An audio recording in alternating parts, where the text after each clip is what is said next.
So today I'm going to share something that's deeply personal to me. The last couple of years as an entrepreneur, my single life has been a roller coaster. And this has ultimately left me to a decision of freezing my eggs. And so I'm going to talk about this as a female entrepreneur. And if this is something that is up your alley, then stick around because I'm going to share as much as I possibly can for anyone who's interested in possibly doing egg freezing wants to know or wants to share any similar experiences. Let's dive in. Hey guys, welcome back to my YouTube channel. I am your host, Morilla, and this YouTube channel is for entrepreneurs who are looking to grow on social media. If that is right up your alley, then don't forget to hit subscribe because that helps my channel so very much, and hit that bell so you get notified every week when I drop new videos. Now, I'm gonna dive right in because today's conversation is a little personal. I'm gonna talk about egg freezing and the whole process before and after, and ultimately why I decided to make this decision in the end. So for those of you that don't know what egg freezing is, it is literally what I'm saying, right? I am taking my eggs and I'm freezing them and saving them to reproduce and use possibly, maybe, at some point in the future. So the way the whole process works, and it is a very intense process, and I think that we downplay the process so much. The company that I did my egg freezing process with was not sponsored. It was not paid for. Like, this is just me giving genuine advice from an experience that I had. Was a company called RMA, and they were super helpful, very professional.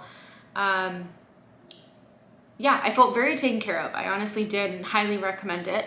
And so I did it with RMA, and the whole process started about a year ago, right? So let's rewind back to March of 2020 when I decided to go check out my options and to see if this was even a possibility, if I was a candidate for something like this, etc. And even to just learn how the process actually works, because I wasn't really sure. And so I went in for a consultation. Come to find out that now, if we rewind a little bit more, I have been, on a personal note, I've been on birth control for over 9 years, or I was on birth control for 9 years up to that point. I started birth control because I had a crazy period, right? Those like debilitating periods kind of stuff. And so that's why initially I started birth control. So there I was on birth control for 9 years, and I went into a consultation to see if I was a good candidate for an egg freezing process. And my doctor gave me some sad news and said that at this point I wasn't, because I had a low follicle count.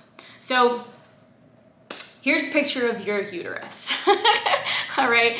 And you have ovaries, and those ovaries hold the follicles. And think of follicles as like nests, right? And inside the nest is where the egg lies, right? And so depending on how many follicles you have, which typically happens when you ovulate, that is when you have nests, and then that's when you can reproduce, etc., right? Like, you guys know what happens after that. I don't need to dive any deeper. But essentially with the egg freezing process, what happens is they try to get me to ovulate as much as possible and create as many follicles and get them big. Because when they go in for the invasive surgery, they get to retract as many eggs as possible. And obviously the younger you do the process, the more usable and mature those eggs are. The older you get, the older a woman gets, and for her to have children, it becomes more difficult. It's not impossible, because obviously there are women that have had children in their 40s, which is beautiful. But there does come some risk to it, possibly. And it all depends on genetics and all those things. So there's a ton of factors that goes into this. And the full disclaimer, like, I'm not a doctor. This is just what I learned. This is what I experienced. And I'm obviously just sharing it with you guys. And so I started that process, and I realized after that doctor's appointment that I had an opportunity that I can just kind of, do this if I wanted to do it or not, right?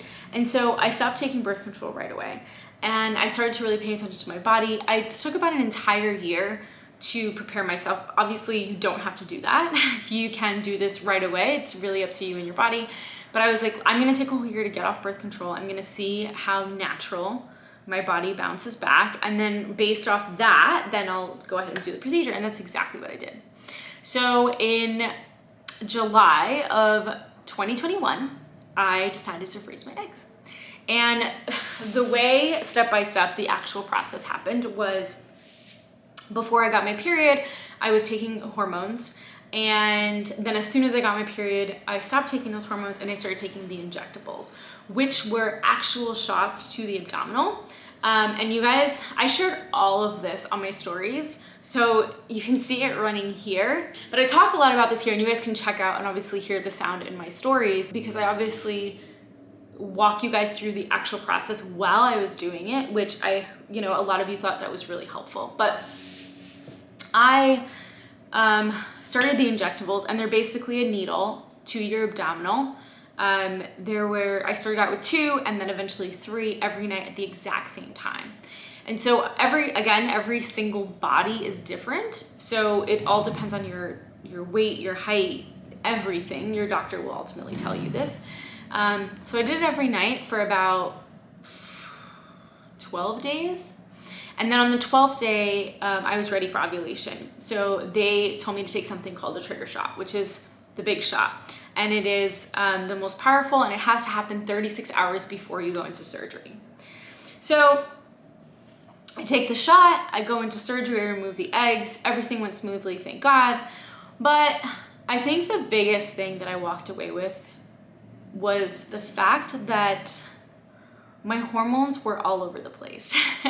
It was like being in the first trimester of pregnancy, and my body was doing weird things, and I ultimately wasn't pregnant, right? So it was just an absolute mindfuck. And my hormones were, they were all over the place. It was very, very emotional. I had very high highs and very low lows. I felt bloated. I didn't really feel like I was in my body, which is why I say that I think our society underestimates the feelings with pregnancy in general. Like, I'm not even talking about egg retrieval or IVF. Like, I'm just talking about pregnancy in general. Like, our bodies are doing something that is a beautiful thing. And as women, we downplay the entire process. Like, oh yeah, we'll be fine. We'll just get back to work, The way I had understood the process would work would, yes, it'd be a couple of weeks of me like out of commission, but they didn't go into detail to how mentally it would affect me. And then not to mention after you stop taking the hormones. And just think about this, you guys. You're on hormones for almost 3 weeks, nonstop, every day, high doses of hormones, and then one day you just stop. Do you know what that does to your body?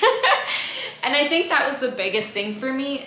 Even just doing my research after getting off birth control, I read a book, which I will actually, what's it called? I forgot because it's been so long since I read it, but highly recommend this book if anybody is interested in just looking more into hormones. It's called Beyond. It's called Beyond the Pill by Dr. Jolene Brighten. And that book ultimately changed my life and my perspective on hormones. Growing up, they never taught me why, or they never told me why my period was so bad. And they just said, it's all right, just get on birth control, you'll feel better. And so I did that to my body, not knowing that if I just changed the way I ate, if I just paid attention to my body, if I listened to my body, I probably would have started to feel better, and I could have made some adjustments here and there. And so after spending a year learning about my hormones and realizing the effects of all this, and then doing the IVF and watching my body, being very in tune with my body, and like watching my body before the hormones, during the hormones, and after the hormones, I realized like, wow, they control so much, and we as a society downplay the entire process, right? So after the egg freezing process, it took me about a month to start to feel even a little normal. I couldn't drink during the process. I mean, you could, but they recommended you didn't. And so I just didn't drink during the process. But as soon as I finished, I would go out with a friend a week after. I went out with a friend a week after, and I had one cocktail and I had a headache. And then like 2 days later, I went out and I had a glass of wine, and I did the same thing. And I started to feel really bloated. Like I could have a piece of lettuce and I just felt really sick. So I decided to stop drinking to really give my liver and my body just a little bit of a break, because I felt like I had been through a lot. And not only physically, I felt like I had gained weight, but mentally, just the emotional state that my body was in, I desperately needed it. And again, I think that we downplay the whole pregnancy thing, and we also downplay the whole, I'm going to take hormones, I'm going to do IVF, I'm going to do egg freezing. Like, it's a lot for the human body. Really, really is. And that's not what we're meant to do or wired to do. Do I regret it? Absolutely not. Would I do it again? Yeah, sure, definitely. Because it's given me the peace of mind. And so let me dive into why I decided to do this, or why I chose to do this. The reason I chose to do this was because I am 32 and I'm single. And there is no, at this, right now, on this date of September, when I'm filming this, is actually September 7th. September 7th, there is actually no prospective spouse. And as a society, I feel like there is a lot of pressure for women to check the boxes and do the thing in a timely order.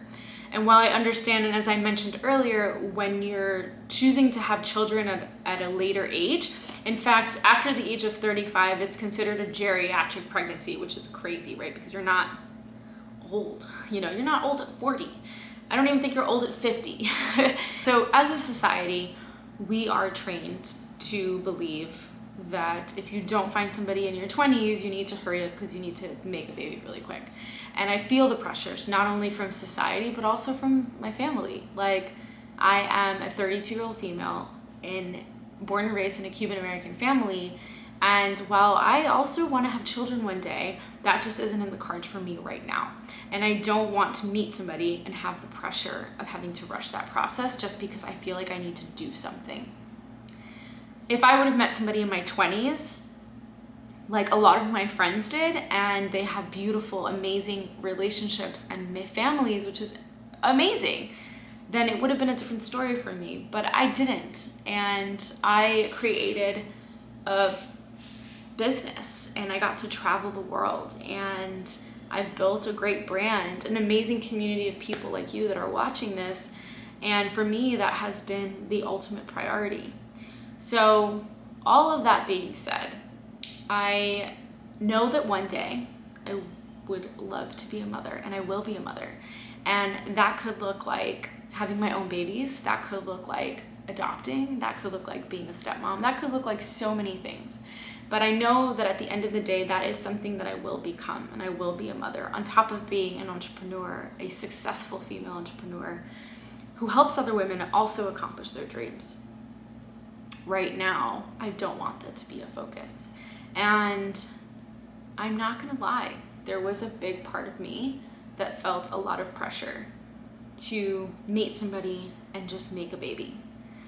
And as someone who does a lot of this personal development work, I want to meet somebody who I know is going to be the greatest option and father for my children, right? I don't just want to pick somebody to check the box and to do the thing. So that's why I froze my eggs.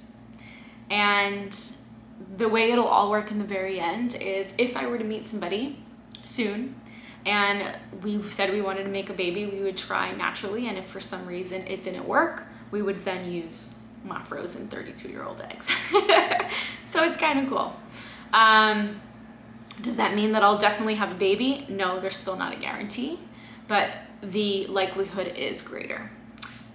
So yeah, that's ultimately why I chose to do it.